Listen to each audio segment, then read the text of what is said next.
The kidnapping of Rubaiyat Saeed, a case that shook India. Background: on December 8, 1989, in Srinagar, Jammu and Kashmir, a 23-year-old medical intern named Rubaiyat Saeed was abducted in broad daylight. Rubaiyat was no ordinary citizen. She was the daughter of Mufti Muhammad Saeed, who had recently been appointed as India's Union Home Minister, one of the most powerful positions in the country's government. This high-profile kidnapping was orchestrated by the Jammu and Kashmir Liberation Front (JKLF), a militant group advocating for Kashmir's independence from India. The incident not only highlighted the escalating militancy in the Kashmir Valley during the late 1980s, but also tested the Indian government's resolve in dealing with terrorism. At the time, Jammu and Kashmir was witnessing a surge in separatist violence. The JKLF, led by figures like Yasin Malik, was at the forefront of this movement, using both political and militant means to push their agenda. The kidnapping of Rubaiyat Saeed was a calculated move to pressure the Indian government and gain international attention for their cause.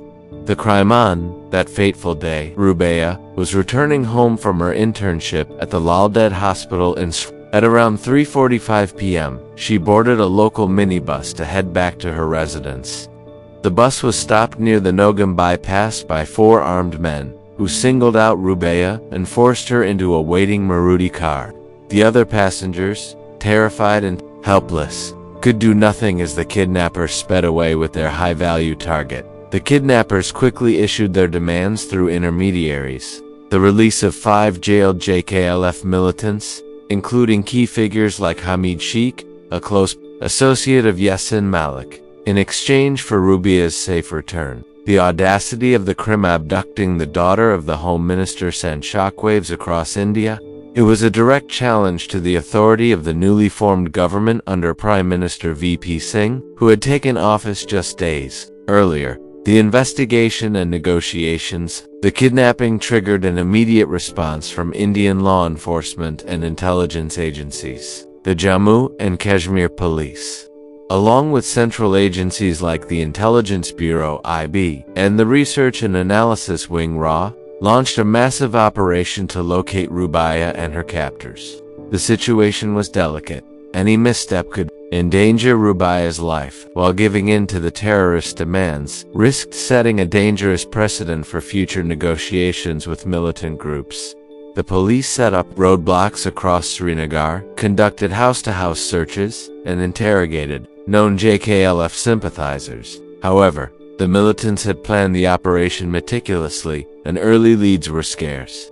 The JKLF used the rugged terrain of the Kashmir Valley and their network of safe houses to keep Rubaiyat hidden, making it difficult for authorities to pinpoint her location. Meanwhile, the Indian government faced immense pressure. Mufti Muhammad Saeed, as Home Minister, was in an agonizing position, torn between his duty as a father and his responsibility as a policymaker. Public sentiment was divided. Some demanded a hardline stance against terrorism, while others, including Kashmiri locals, sympathized with the separatist cause and saw the kidnapping as a political statement. The kidnappers communicated their demands through local newspapers and intermediaries, threatening to kill Rubaiyat if their conditions were not met. The government, wary of escalating the situation, entered into negotiations. A team led by senior officials, including IB Chief M.K. Narayanan, engaged with JKLF representatives to buy time and secure Rubaiyat's safety.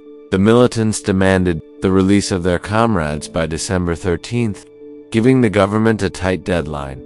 The resolution: after 5 tense days of negotiations, the Indian government made the controversial decision to comply with the kidnappers' demands. On December 13, 1989, the 5 JKLF militants Hamid Sheikh, Sherkhan Javed, Ahmed Zargar, Ghulam Nabi Butt, and Muhammad Altafor released from custody. Hours later, Rubaiyat Saeed was freed unharmed in Srinagar's Batwara area. Near her family home, she was reunited with her family, bringing relief to a nation that had been on edge for nearly a week. The investigation didn't end with Rubaiyat's release. The Jammu and Kashmir police and central agencies intensified their efforts to track down those responsible. Intelligence reports confirmed that the kidnapping was masterminded by senior JKLF leaders, including Yassin Malik, who was already a wanted figure in the region. Over the next few years, law enforcement focused on dismantling the JKLF's network, arresting key operatives, and gathering evidence to link them to the crime. In subsequent years, Yassin Malik and other JKLF members faced multiple charges related to terrorism and militancy, including their involvement in the Rubaiyat Saeed kidnapping. Malik was arrested in 1990 but released in 1994 as part of peace negotiations. However, he was re-arrested in later years on various charges, and in 2022, he was convicted in a terror funding case, receiving a life sentence. The Rubaiyat kidnapping case was cited as one of the key incidents in his criminal history. Those specific convictions directly tied to the kidnapping were complicated by the lack of direct evidence and the passage of time. Aftermath and Rubaiyat Saeed kidnapping had far-reaching consequences for India's security and political landscape. The government's decision to release the 5 militants was heavily criticized by security experts and opposition leaders, who argued that it emboldened terrorist groups and set a dangerous precedent. Indeed, the released militants, particularly Hamid Sheikh and Javed Zargar, went on to orchestrate further acts of violence in Kashmir, including attacks on security forces. The case also highlighted the challenges of dealing with terrorism in a volatile region like Jammu and Kashmir. It exposed the limitations of India's counter-terrorism strategy at the time and sparked debates about the balance between saving lives and maintaining a tough stance against militancy. For Mufti Muhammad Saeed, the incident was a personal and professional ordeal that shaped his later political career, including his tenure as Chief Minister of Jammu and Kashmir. Rubaiyat Saeed herself maintained a low profile after the incident, choosing to stay out of the public eye. Her kidnapping, however, remained a defining moment in India's struggle with militancy in Kashmir, illustrating the complex interplay of politics, security, and human lives. Why this case matters? The Rubaiyat Saeed kidnapping is a landmark case in India's criminal history, not only because of its high-profile nature, but also because it underscores the challenges of addressing terrorism without bloodshed. Unlike murder cases, which often focus on retribution and justice for the deceased, this case was about saving a life under immense pressure. It showcased the determination of law enforcement to resolve the crisis, even as it highlighted the moral and strategic dilemmas faced by the government. The case was solved in the sense that Rubaiyat was safely recovered, and key perpetrators, including Yassin Malik, were eventually brought to justice for their broader roles in militancy.